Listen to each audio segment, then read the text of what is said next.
Hello everyone, welcome to parenting with doctor Kriti. आज हम बात करेंगे एक बहुत ही कॉमन बीमारी डेंगू के बारे में, जो अभी बारिश के सीजन में काफी कॉमन हो गई है, बच्चों के साथ साथ बड़ों में भी। इसके लिए आज फिर हमारे साथ है पीडियाट्रिशियन डॉक्टर अफसाना, little star children hospital Vadodara से। वेलकम डॉक्टर अफसाना। Yes, good morning, Dr. Kruti, and happy Ganesh Chaturthi. Same to you. पहले तो क्या आप बताएंगे कि डेंगू फीवर क्या होता है? यस, डेंगू फीवर एक वायरल इन्फेक्शन है जो होता है एडिस इजिप्टी मस्क्वीटो होता है, उससे होता है। लेकिन एक्चुअली डेंगू एक वायरल इन्फेक्शन है जिसमें फीवर आता है पेशेंट को, और पेशेंट रैशेस के साथ प्रेजेंट करता है। So in short, dengue is a viral fever which can be presented with the patient can be presented with fever and sometimes nausea, abdominal pain, vomiting along with rashes. Okay. तो इसके जो symptoms होते हैं, वो और क्या क्या होते हैं, और वो इसका कोई और बीमारी से कंफ्यूजन या ऐसा कुछ होता है, या कौन से सिम्टम्स है जिससे हम बोल सकते हैं कि ये डेंगू है? ओके, वेल, कभी कभी एंट्रिक फीवर भी सिमिलर प्रेजेंटेशन के साथ होता है। जैसे एंट्रिक मतलब टाइफाइड फीवर बोलते हैं। मलेरिया भी कभी कभी सिमिलर सिम्टम्स के साथ प्रेजेंट करता है। और फ्लू जो होता है, अभी जो सीजन चल रही है फ्लू की, वो भी सिमिलर सिम्टम्स के साथ ही प्रेजेंट करता है। तो कभी कभी हम डायग्नोसिस में कंफ्यूजन हो सकता है, जिसमें जैसे नॉर्मली फीवर हर एक केस में आता है, मलेरिया में भी आता है, टाइफाइड में भी आता है, फ्लू में भी आता है, और ये जो डेंगू है उसमें भी आता है। लेकिन हर एक का जो टोटल जो प्रेजेंटेशन है वो अलग होता है। जैसे इसमें फीवर के साथ रैशेस भी होता है। टाइफाइड में जैसे हाई ग्रेड फीवर के साथ साथ एब्डोमिनल पेन और वॉमिटिंग होता है। वॉमिटिंग इसमें भी हो सकता है, लेकिन जो सिवियरिटी ऑफ फीवर, जो हाई ग्रेड जो फीवर रहता है ना, that is more common in case of malaria और टाइफाइड। और मलेरिया में एक फ्रिक्वेंट इंटरवल पे फीवर आता है। तो हर एक का, और फ्लू में जो होता है ना वो यूजुअली खांसी सर्दी के साथ होता है। तो sometimes not exactly doctors, but patient might get confuse. तो इन शॉर्ट मैं ये कहना चाहती हूँ कि जब भी फीवर होता है तो उसको लाइटली नहीं लेना चाहिए, और उसको प्रॉपर टाइम पे डॉक्टर को कंसल्ट करना चाहिए। ओके। और इसका कोई स्पेसिफिक टेस्ट है जिससे हम डायग्नोस कर सकते हैं कि ये डेंगू ही है? वेल, कोई भी डिसीज को रिकॉग्नाइज करने के दो तरीके होते हैं। एक तो क्लिनिकल प्रेजेंटेशन, मतलब पेशेंट किस तरह से प्रेजेंट करता है, और दूसरा होता है लेबोरेटरी टेस्ट। तो जो क्लिनिकल प्रेजेंटेशन में, जैसे मैंने अभी आपको बताया कि फीवर रहता है, रैशेस बॉडी पे, रेडनेस हो जाती है, इचिंग होता है, वो बाकी बाद के फेज में होता है। कभी कभी सिवियर केस में वॉमिटिंग भी होती है, एब्डोमिनल पेन भी रहता है, और कभी कभी रेयर केसेस में काफी कॉम्प्लिकेशंस भी होते हैं। तो ये सारी चीजें हो गई अपनी क्लिनिकल प्रेजेंटेशन। लेकिन उसके साथ अपना एक लेबोरेटरी टेस्ट होते हैं, तो वो किसके ऊपर डिपेंड करता है कि आपका जो बच्चे का फीवर है वो कितने ड्यूरेशन का है। It is same in adult age well as in children also. So what happens कि कितने दिन का फीवर है उसके ऊपर डिपेंड करता है। अगर आपका फीवर सपोज की 3 to 5 डेज का है, तो लाइक लेस देन 5 डेज का फीवर है, तो एक टेस्ट होता है जो NS1 बोलते हैं हमारी लैंग्वेज में। और दूसरा होता है मोर देन 5 डेज का फीवर होता है, तो एक एंटीबॉडी टेस्ट बोलते हैं। तो वो होता है। अभी इसमें भी 2-3 तरीके होते हैं, एक रैपिड मेथड से भी होता है और एक एलाइजा मेथड से होता है। तो जो एलाइजा मेथड है, which is actually more reliable method. अगर आपका प्लेटलेट काउंट, दूसरी एक चीज होती है कि पेरिफेरल स्मीयर होता है, या जो अपने कंप्लीट ब्लड काउंट का रिपोर्ट जो करवाते हैं, उसमें प्लेटलेट के कण जो होते हैं वो कम हो जाते हैं। तो वो जो प्लेटलेट के कण कम होते हैं, तो उस केस में आप रैपिड मेथड से देख सकते हो। लेकिन अगर आपको ऐसा लगता है कि पेशेंट स्टेबल है, और अगर ऐसा है कि प्लेटलेट काउंट भी नॉर्मल है पेशेंट का, तो उस केस में आप एलाइजा मेथड से वेट कर सकते हो रिपोर्ट आने का। बिकॉज एलाइजा मेथड को कम से कम 24 आवर्स लगते हैं कंप्लीट रिपोर्ट रिलीज करने में। तो ओके। ये जो टेस्ट है उससे आप डेंगू कंफर्म कर सकते हो। तो 3 चीजें मैंने बताई, जैसे प्लेटलेट काउंट कम होते हैं, WBC मतलब श्वेत कण जो बोलते हैं वो भी कम होते हैं, और जो हेमेटोक्रीट मतलब कि जो हीमोग्लोबिन का जो प्रमाण है उसके साथ हेमेटोक्रीट बोलते हैं, तो उसका जो प्रमाण है वो बढ़ जाता है, जिसको हेमो कॉन्सेंट्रेशन बोलते हैं। तो ये सारी चीजें होती है। और साथ में क्या होता है कि ये चीजें मैंने जो बताई कि क्लिनिकल प्रेजेंटेशन, तो ये टेस्ट के साथ साथ ये सारी चीजें होती है पेशेंट में। ओके। और डेंगू का कोई स्पेसिफिक इलाज है? जैसे कॉमन पीपल बोलते हैं कि वो बकरी का दूध दो, या वो पपैया के लीफ दो, या पपैया का जूस बना के दो। तो क्या ये काम करता है? और मेडिसिन में इसका कोई और इलाज है डेंगू का?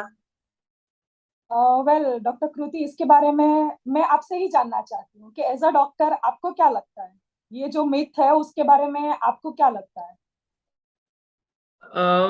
प्लेटलेट्स के लिए बकरी का दूध तो पता नहीं, पपैया का तो सब लोग बोलते हैं, तो शायद मतलब हेल्प नहीं करे तो हार्म तो नहीं होगा।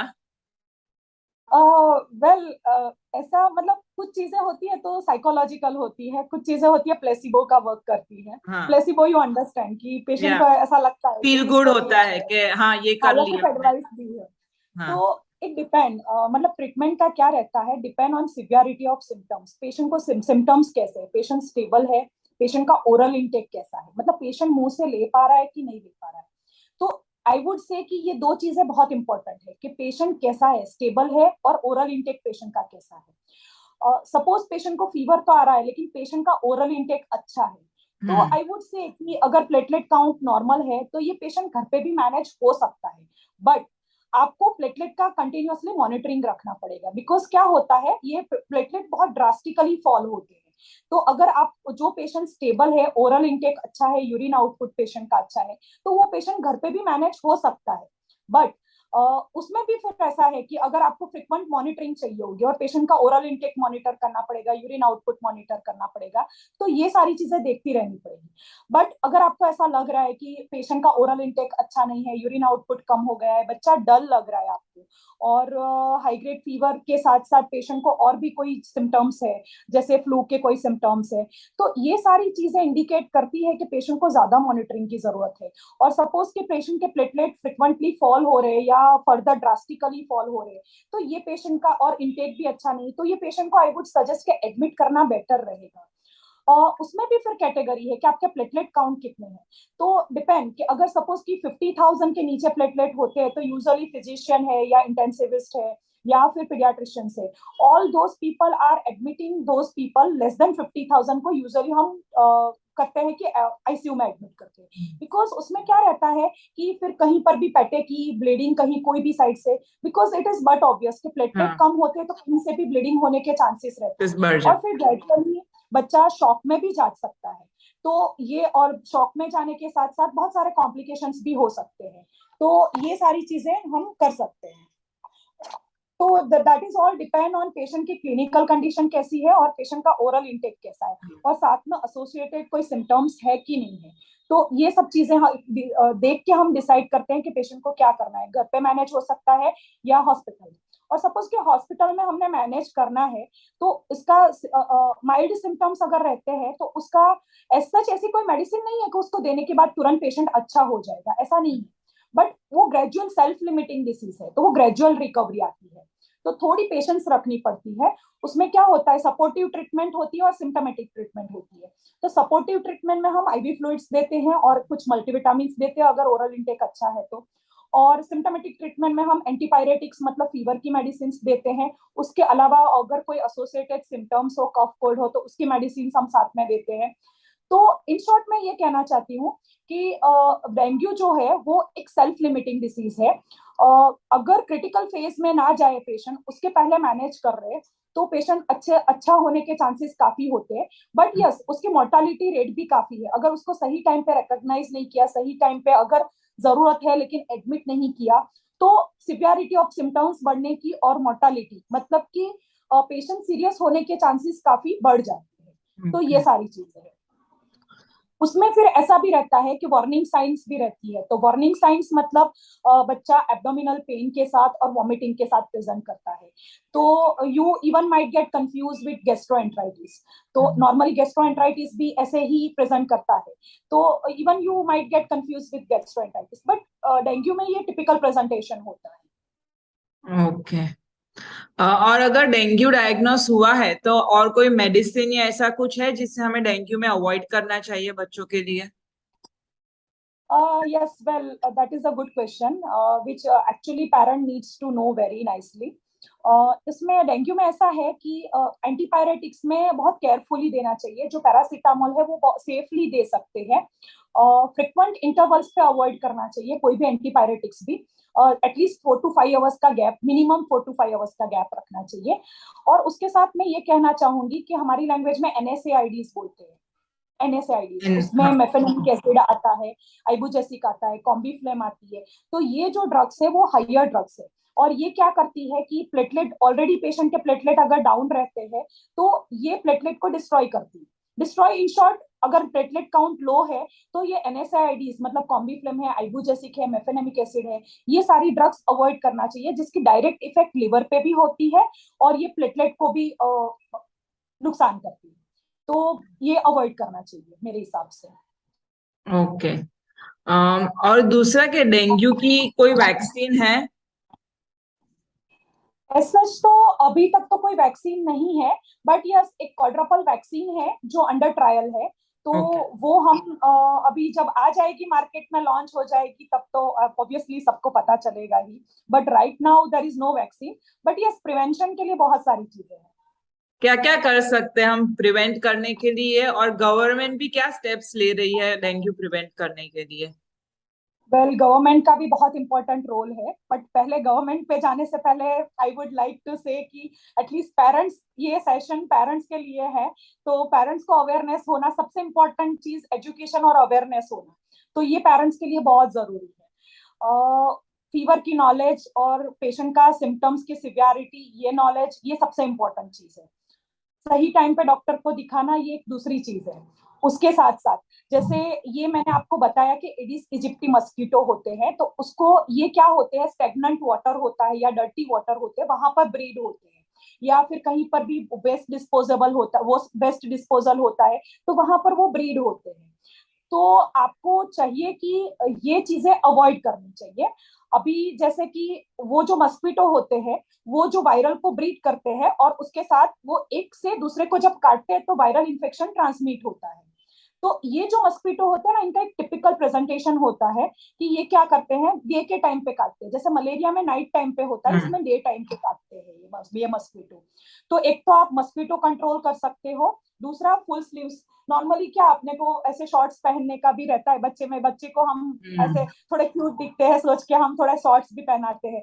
तो एटलीस्ट ये सीजन में हमको थोड़ा फुल स्लीव्स कपड़े और पैंट भी फुल पहनाना चाहिए. तो मस्कीटो को उस तरह से हम कंट्रोल कर सकते हैं. मॉस्किटो रिपेलेंट क्रीम भी हम यूज कर सकते हैं, बट वो अगेन के छोटे बच्चों में वो थोड़ा सा हम अवॉइड करते हैं. उसके साथ साथ आप जैसे स्टेगनेंट वाटर को अवॉइड करना चाहिए. क्लीन कंटामिनेटेड वाटर जो है वो स्टोरेज रखना चाहिए, उसको क्लोज करना चाहिए, मतलब ओपन नहीं रखना चाहिए. फिर बाहर का जो आई सेड की डर्टी वाटर, ये सारी चीजें को कंट्रोल करने के साथ बाहर की चीजें अवॉइड करनी चाहिए. Other than that I would say कि मस्कीटो रिपेलेंट क्रीम और ये चीजें जो मैंने ऑलरेडी बताई है.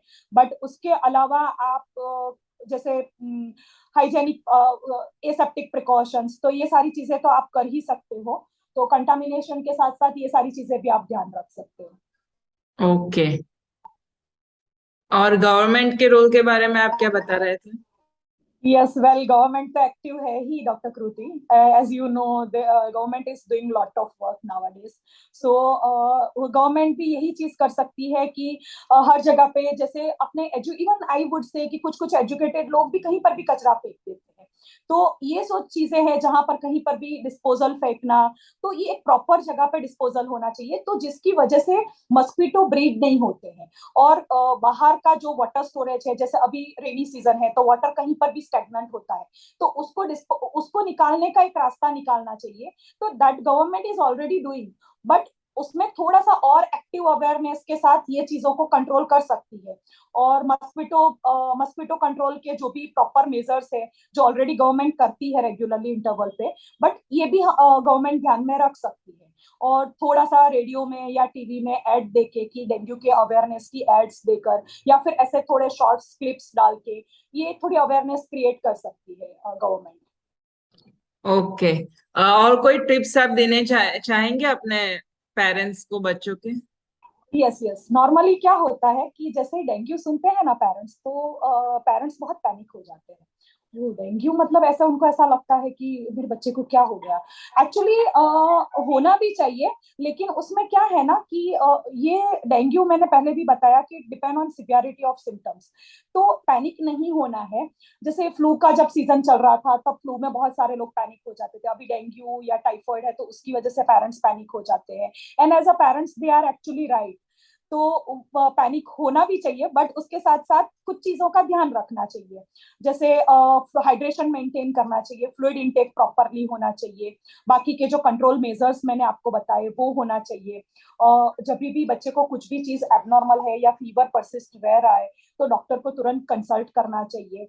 तो ये सारी चीजें जो मैंने आपको बताई, एसेप्टिक प्रिकॉशंस के साथ साथ मस्क्वीटो कंट्रोल के साथ, तो ये सारी चीजें। और नॉर्मली क्या होता है कि डेंगू जैसे डायग्नोस होता है ना, तो सारे केसेस सीवियर नहीं होते हैं। बहुत कम केसेस होते हैं जो सीवियर हो जाते हैं, बट वो कब होता है कि जब इनिशियल फेज में रिकॉग्निशन नहीं होता है और बच्चे का अगर सीवियरिटी आइडेंटिफाई नहीं करते, तो वो पेशेंट्स जो होते हैं वो सीवियर हो जाते हैं। तो वो पेशेंट को एडमिट करने की जरूरत पड़ती है। तो अगर डॉक्टर जो भी सजेस्ट करते हैं, जैसे मान लो अगर बोलते हैं कि इसका ओरल इंटेक अच्छा नहीं है, या फिर बच्चा डल लग रहा है, या हाई ग्रेड फीवर परसिस्टेंट रह रहा है, या कोई एसोसिएटेड सिम्टम्स है, तो ये सारी चीजें अगर डॉक्टर आपको एक्सप्लेन करते हैं या पेरेंट्स को एक्सप्लेन करते हैं, तो उनको माइंड में रख के वट एवर दे सजेस्ट कि इसको एडमिट करने की जरूरत है, तो पेरेंट्स शुड एग्री। फिर ऐसा नहीं होना चाहिए कि जैसे डॉक्टर ने सजेस्ट किया था, वो लोग एडमिट नहीं हुए कि नहीं हम और एक दो दिन वेट कर लेते हैं, तब तक प्लेटलेट काउंट भी नॉर्मल है या अभी तो नॉर्मल है। बट वो क्लोज मॉनिटरिंग चाहिए। अगर ऐसा नहीं होना चाहिए कि एकदम से प्लेटलेट फॉल हो गए और पेशेंट एकदम से सीरियस हो गया, या डेंगू में से, डेंगू फीवर में से डेंगू हेमरेजिक शॉक में चला गया पेशेंट। वो उसमें क्या होता है, कैपिलरी लीक्स होता है, तो कहीं से भी ब्लीडिंग होने के चांसेस बढ़ जाते हैं। तो डेंगू में से डेंगू हेमरेजिक फीवर और डेंगू शॉक सिंड्रोम, तो डीएसएस बोलते हैं, और डेंगू हेमरेजिक फीवर को डीएचएफ बोलते हैं। तो ये सारी चीजें ना हो, उसके प्रिकॉशंस हम कर सकते हैं, या फिर डॉक्टर की जो गाइडलाइंस है या डॉक्टर की जो एडवाइस है, वो हमको एक्चुअली पेरेंट्स को, हमको सबको फॉलो करनी चाहिए। तो पैनिक नहीं होना है, बट डॉक्टर्स जिस तरह से बोलते हैं वो एडवाइस फॉलो करनी है। और awareness, that is education, that is obviously it's very necessary. और स्कूल्स में भी टीचर्स थोड़ा सा अवेयरनेस पॉइंट्स ऑफ व्यू से थोड़े सेशंस रख सकते हैं। तो ये सारी चीजें डेफिनेटली वी कैन डू। और एक लास्ट क्वेश्चन, अगर किसी को डेंगू एक बार हुआ है तो उसकी कोई इम्यूनिटी या कुछ होती है या बार बार हो सकता है? वेल कृति, ये तो मुझे लग रहा है आपका बहुत ही फेवरेट क्वेश्चन है, because whenever you are recording a session, you always ask this question. I feel this is actually a very smart question.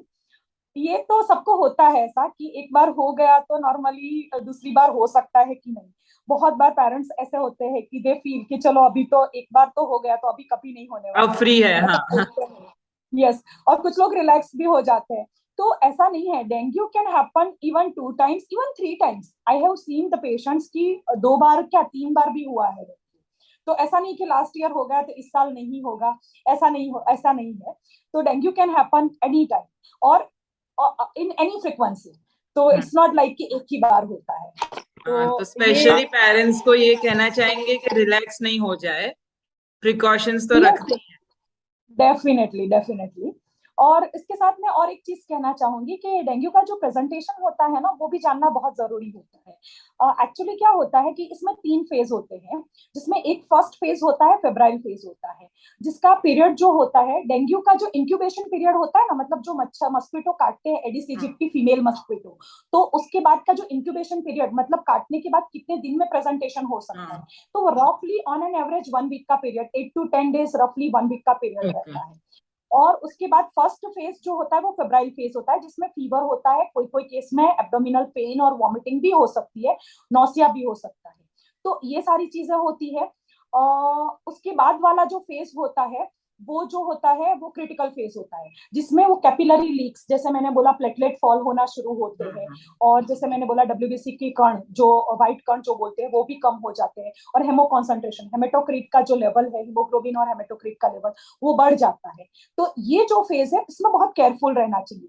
Patient ऐसा सच स्टेबल फेज में से क्रिटिकल जाने से पहले उसमें थोड़ी अवेयरनेस और क्लोज मॉनिटरिंग इंपॉर्टेंट होता है। तो फ्रिक्वेंट प्लेटलेट मॉनिटरिंग और इफ रिक्वायर्ड तो उसको जो भी सपोर्टिव ट्रीटमेंट या मैनेजमेंट है वो करना चाहिए। और उसके बाद का जो फेज होता है वो रिकवरी फेज होता है। तो जैसे रैशेस, जो क्रिटिकल फेज में रैशेस के बाद जो फेज आएगा वो होगा रिकवरी फेज। तो रिकवरी फेज में पेशेंट के प्लेटलेट थोड़े थोड़े इंप्रूव होना शुरू होते हैं and patient look stable, but now again like recovery phase में भी थोड़ा सा केयरफुल रहना होता है। तो ये 3 फेज होते हैं जो रिकॉग्नाइज करना होता है। और मोस्ट ऑफ केसेस में क्या रहता है, जैसे ही अगर कोई बच्चा एडमिट होता है या पेशेंट एडमिट होता है ना, तो पेरेंट्स को एवरीडे ये क्यूरियोसिटी होती है कि प्लेटलेट बढ़ गए, प्लेटलेट बढ़ गए, everyday they ask that question. और उनको यही रहता है कब बढ़ेंगे कब बढ़ेंगे, ये थोड़ा सा क्यूरियोसिटी रहती है। तो ये अगर बच्चा स्टेबल है और प्लेटलेट जैसे बोला सेल्फ लिमिटिंग है, डिसीज है, तो ये ऑटोमेटिक प्लेटलेट धीरे धीरे सपोर्टिव ट्रीटमेंट के साथ बढ़ते हैं। तो उसमें थोड़ा कभी कभी रिकवरी में थोड़ा टाइम भी लग सकता है। तो जस्ट अगर योर पेशेंट इज स्टेबल तो that just relax and just monitor, closely monitoring के साथ हम थोड़ा वेट कर सकते हैं। तो ग्रेजुअली प्लेटलेट ऊपर आते हैं और ग्रेजुअली इंप्रूव होता है पेशेंट। So even कि one more important thing I would like to say कि even newborn phase में भी डेंगू हो सकता है। तो ऐसे न्यूबॉर्न बेबीज को हम ऐसा नहीं सोच सकते कि इसको अगर उसका कुछ एटिपिकल प्रेजेंटेशन रहा, फीवर रहा, प्लेटलेट डाउन रहे, सारे कॉजेज हमने रूल आउट कर लिए, तो अगर हमको फिर भी प्लेटलेट का कॉज, लो प्लेटलेट का कॉज नहीं मिल रहा है, तो एक डेंगू की सीजन में हम ये भी एक माइंड में डिफरेंशियल डायग्नोसिस रख सकते हैं। तो और जैसे आगे मैंने बताया कि कॉम्प्लिकेशंस में तो ये जैसे मायोकार्डाइटिस, हेपेटाइटिस, इसमें एक लिवर प्रोफाइल होता है वो बहुत इंपॉर्टेंट होता है। तो ये चीजें हम देख सकते हैं। Okay, thank you so much doctor अफसाना, हमें इतनी जरूरी जानकारी देने के लिए। या thank you doctor Kriti for inviting me. अगर आपको ये वीडियो पसंद आया तो उसे लाइक करें, शेयर करें और चैनल को सब्सक्राइब करें। Thank you.